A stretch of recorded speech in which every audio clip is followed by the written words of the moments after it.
Hey everybody, happy Friday. Welcome back to the Town Hall series. I appreciate you being with us. Today we're going to be talking about the isolation of working remotely and how we can handle those challenges. My special guest today is Dr. Melissa Vayda. She holds an MBA and a doctorate in organizational leadership, and she works in the education and healthcare industries. As I mentioned, today's topic is really relevant because a lot of us are under the stay-at-home orders, and we're having to work from home. And thankfully, that's an option for some of us, but for some of us, that's an all new reality, and we're not quite sure how to handle it. So, Melissa, I appreciate you being with us.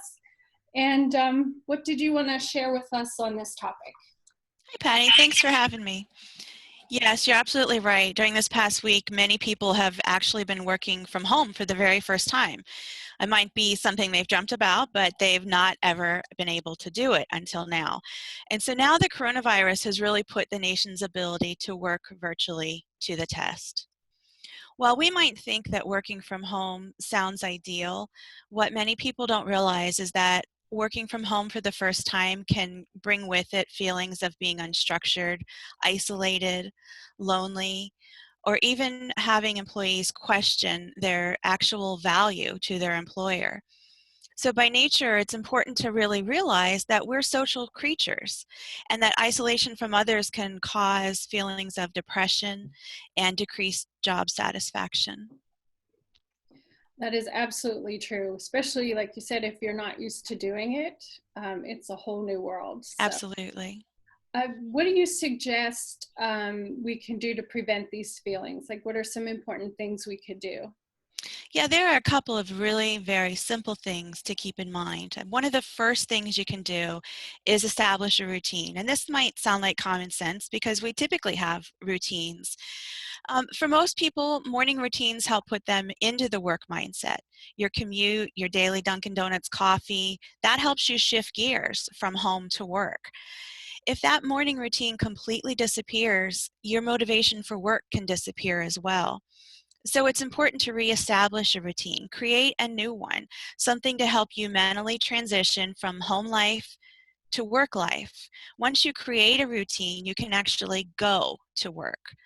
Although it's tempting sort of to want to stay in your pajamas all day and to do your work from bed, we all have days where we want to do that anyway.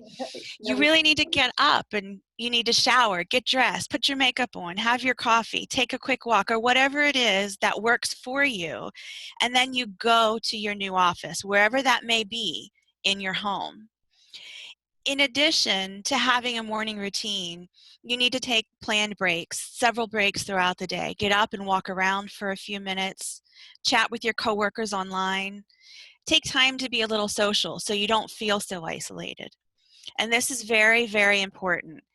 Get up and go to lunch. Don't eat your lunch in front of your computer.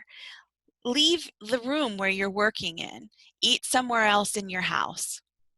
It's very, very important that you get up and you move around. In addition to having a morning routine, taking planned breaks is incredibly important.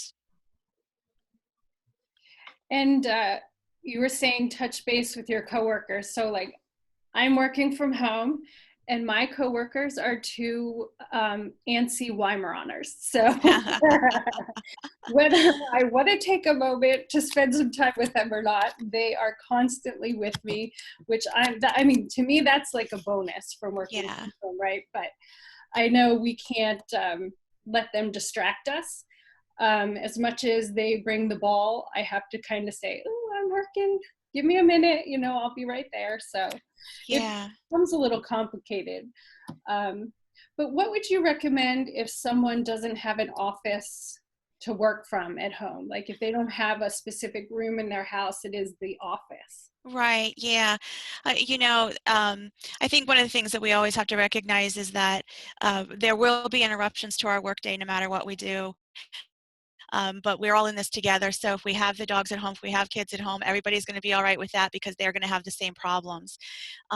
Once you've created your routine and you've created a start and stop for your workday, it is really important to make sure that you have a physical workspace. So this is a great question, and many people think they have to have some elaborate setup in order to work from home. The most important piece of this is that you need a workspace that is your designated workspace, not your couch, not your bed.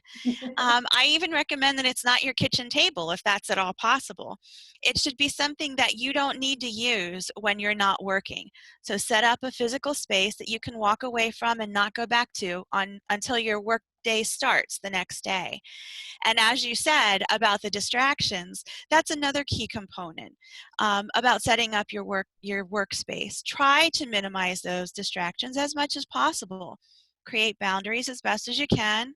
Tell your family when this door is closed, pretend like I'm not here. Don't come asking mom, I want a peanut butter and jelly sandwich, or the dogs need left out.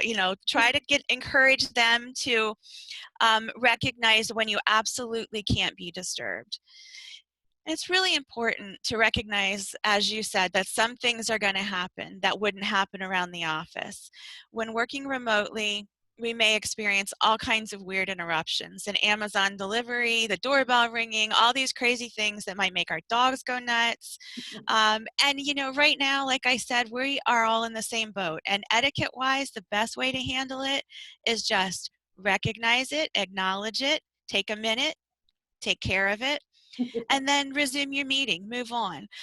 It might make uncomfortable situations a little bit lighthearted. And I think that that helps, especially when you're feeling like, am I doing this right? Is there anything that's making me look unprofessional? We are all in that same boat. So having a dedicated space and some ground rules helps you feel professional.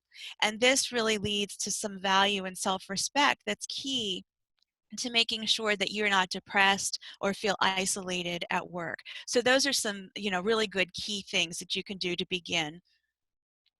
Yeah, and I think when you talk about having unexpected interruptions, the first thing that pops into my head is that poor guy on the news that time that was doing a remote interview and his office door flew open and his toddler came in, and then his little brother in the saucer with the wheels came in, and his poor wife was trying to pull them out. And I think Yeah, for him and the wife, they were probably mortified, but it kind of makes us human, and it gives yeah. like a relief where people can just giggle about it and move on. It's definitely not the end of the world. Well, and there are a lot of different industries now that are working online, and we have a similar funny story from my place of employment where a physician was learning how to do video visits online, and they're doing video visits for patients from their own homes. And something very similar happened. A naked toddler came running across the room, and he's in the middle of a video visit, and so it made the patient laugh, it made him laugh, and in the end, the patient was just really glad that the doctor was there and still able to take care of them, even though it was a video visit. So the virtual world's full of all kind of funny things. It really is. And that's good too, because this is a stressful time. It Not, is. It not is. just stressful because you might be working at home for the first time, but just stressful over the virus and we don't know what's coming. And so definitely unexpected laughs are a pleasant surprise when they happen. Absolutely. Not the end of the world. So when you are working virtually, communications and interactions with people are definitely different than they were for at the office. So do you have any tips on handling those? I think this is one of the things we don't really think about a whole lot. Most of us spend our work days in very close proximity to our boss and our coworkers, which makes communication very effortless. Yeah. It's not until we're at home by ourselves that we realize how many social interactions we are accustomed to having with our coworkers every day. It can be as simple as passing somebody in the hall and chatting about their weekend or their kids, or whatever game was on television. None of this stuff's really going to happen when you're at home. So those social interactions that seemed so important, that add to your quality of life, are now void. And it's really important then to litter your entire day with formal and informal communications. And you need to take control of that and make sure that it happens.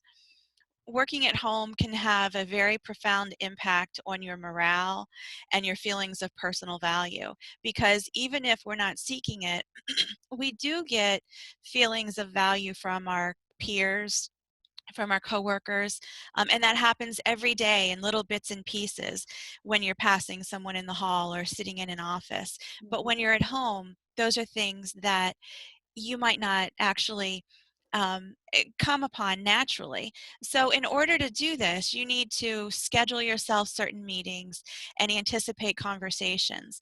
And the best part about that is that when you anticipate conversations and meetings, those feelings of isolation and devaluing can actually dissolve because you're preparing to speak to another individual.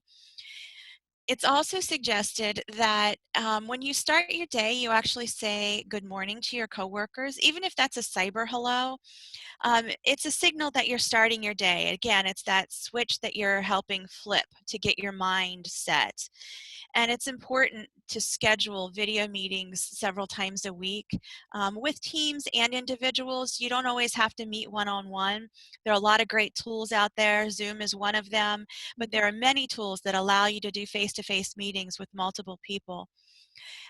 This is really important because not only does it help you stay connected and encourage collaboration in your workplace, but it ensures that everybody's gotten up and actually gotten dressed for the webcam that day. And believe it or not, that's one of the most important things about working from home. If you're not mentally preparing yourself and physically preparing yourself, you're not going to be as motivated. So the bottom line really is that you need to participate in as much online face-to-face interaction as possible. Video conferencing keeps us connected in many important ways. It nurtures our social needs, and it helps us engage with our virtual work environment, making us normalize things in a different way. We have to begin to adapt and normalize to the virtual world. We've done it in our much of our personal lives. We do it all the time without even thinking about how it's affected us. But I have a friend that's in Saudi Arabia, and we FaceTime or WhatsApp all the time, and it's amazing to me that you can see somebody that's around the world and have a crystal clear conversation with them. You can see how they're feeling. You can see if they've lost weight. All of those things are good for video visits. So video conferencing is really key to making all of this work. And I think another thing to stress about the communication component is that we have a lot of technology at our fingertips. So you don't just have to rely on video conferencing. You can rely on chat and email. You can do informal texting, but litter your day with a variety of those things, because that makes you feel like you are engaging with other people on a much more frequent basis. And it's in your hands. You have to do it. And then, just like you have signed on in the beginning of the day, remember to sign off at the end of the day. When you're ready to go home for the day, say goodbye to your team. This is just as important as your good morning. It lets your team know, your peers know that you're done for the day, and that you've started to mentally flip that switch. Doing this helps reset you for the following day and refresh you. A lot of times this is a big problem for people that work from home. They don't actually turn off. And so creating that schedule and actually setting things in your routine that cause you to be able to start and stop are really important. And those are forms of communication because it helps other people do the same. Yeah, I know. And I know some people have that issue like in everyday life too. Yeah. And sometimes it can affect family. If you're working past, say, 6 o'clock or whatever your normal quitting time is. I know that I've heard it from my husband. Sometimes it's like, it's 8 o'clock at night, get off your phone, Yeah. it's time Yeah. for us. And I Yeah. think when we're at home, and especially in a situation like this right now, it becomes so easy for somebody to say, oh, let's do a quick meeting at like 8 o'clock tonight after everybody's done with dinner and everything's kind of wound down. And I think it's important to sort of draw those lines when you can and say, look, I know that's might be easy, but I have a commitment to my family and myself. You have to have self-care as well. So it's important to have boundaries, as long as you're not saying, my boundary is I'm only working till noon, and your boss says, really? Are you sure? Right. But it is Right. important because it gets easy. Boundaries, they are important, and it's important to let other people know about those boundaries. And I'd even go so far as to say that if you have a calendar that's accessible to other coworkers, put your working hours on there and Mhm. block off the time that you're not going to be working. And that might sound strange, but then maybe they won't try to hit you up for an 8 p.m. meeting. Right. Absolutely, especially in these times, there is a need to do stuff outside of the normal working hours, but Yeah. to try and create those boundaries is really important because that's the only way you can refresh for the next day. Right. And do you think that people are as productive when they're working from home? This is a good question, and I think a lot of people working from home think about this, they wonder about it, and I think a lot of employers probably right now are worrying about it. Mhm. They wonder if their employees are slacking off while they're working at home, if they are in their sweatpants, or if they're laying in bed with their computer. But what we find is that the opposite is actually true. Study after study really demonstrates that people that work from home are often much more productive. And there are a couple of things that sort of play into that. And some of them are risks and some of them are benefits. But things like maybe having greater control over your environment and having fewer interruptions, or the desire to prove your value and your performance. But the bottom line is that the studies do represent that employees that work from home are very productive, sometimes more productive than when they were in the office. But the downside to this is just what you were saying. It's important that employers really understand that remote employees often feel the need to be super productive because they're afraid that they'll be accused of slacking or not doing their job. And they sometimes wonder, and it's ironic, but when they're working from home, they're wondering, is this all I do during the day when I'm at work? And so it's kind of funny. But they will then begin to work outside of their normal working hours. They'll limit their breaks. They'll eat lunch at their desk. They will make themselves as accessible as possible. But unfortunately, this then disrupts their life-work balance.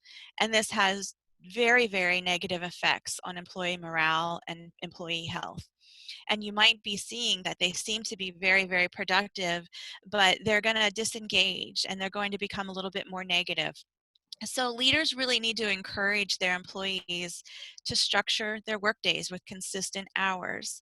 This is what keeps productivity high and allows for that better work-life balance when what we want are healthy employees, and we need to encourage that. And so just like you said, this working outside of normal work boundaries, we wouldn't be doing if we were leaving the office at 5 o'clock. Everybody knows we're going home.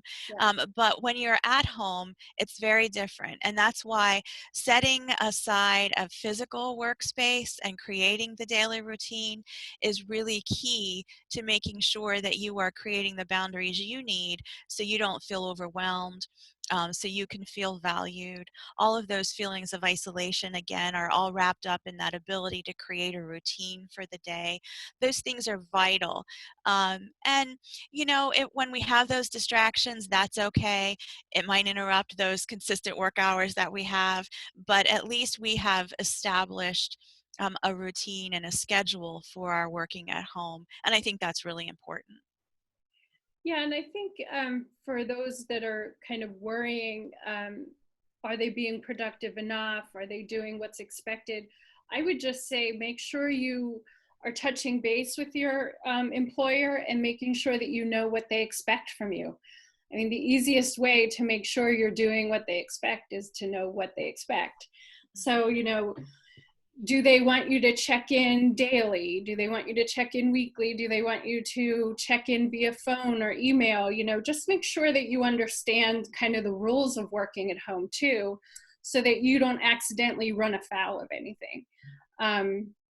This is definitely something new for all of us. And like you mentioned, it's new for the employers too, mostly. I mean, Yeah, most employers don't have employees working remotely. So this is all a learning curve for everybody. And we have no clue how long it's going to go on.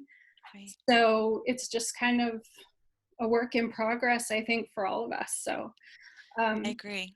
yeah, so I appreciate you definitely being on. I really do, because I think this is a really important topic. And like I said, I don't know. I know they originally said 2 weeks. We're coming up on that, so we'll see. But it sure doesn't look like it's going to end tomorrow. Today's Friday. So Right, right, right. So I think it's even more appropriate and important that we talk about this topic right now, because people might be able to do anything for a week or two, but if this starts to turn into months, yeah, you definitely have to be able to keep up your own morale, your relationships, all of those things to help you stay productive in this environment and to help you stay happy and balanced in this environment. So if yeah. it turns into a couple of months, hopefully you have these tools to make it a little bit more viable for you. Yeah, and I was just talking to someone the other day, and they were saying, and I think there's too like a meme going around Facebook, like day one, you're all Right. picked out. If you're a guy, you've shaved and you have the suit on, and then the person I was talking to, they're like, it's day 4 and I haven't shaved and my hair's a mess and I'm in sweatpants, and it's like, that's a No, but slippery if you were on slope. camera, you wouldn't be doing that. At So least video not here. conferences. That's right. That's right. It's funny. I think sometimes it's tempting because you can tell, you can only see us from here up. Sure. And I was joking with my husband the other day. I had been dressed up from the top up, and Sure. I hadn't put my like pants on. I still have my pajamas on. And he goes, "Is that what you're wearing?" And I said, "I'm a mullet. I'm like all business up top and party on the bottom." And he's like, "You're weird." But I think to some degree that's okay. I don't have shoes on. One of the greatest luxuries in my life is to walk around barefoot. And if Yes. I'm at home, I'm going to do it. I'm not going to do it at work, but you're not able to see my feet. So so I think there are certain perks about working from home that are perfectly all right to take advantage of. I agree. Comfy pants are comfy That's pants. right.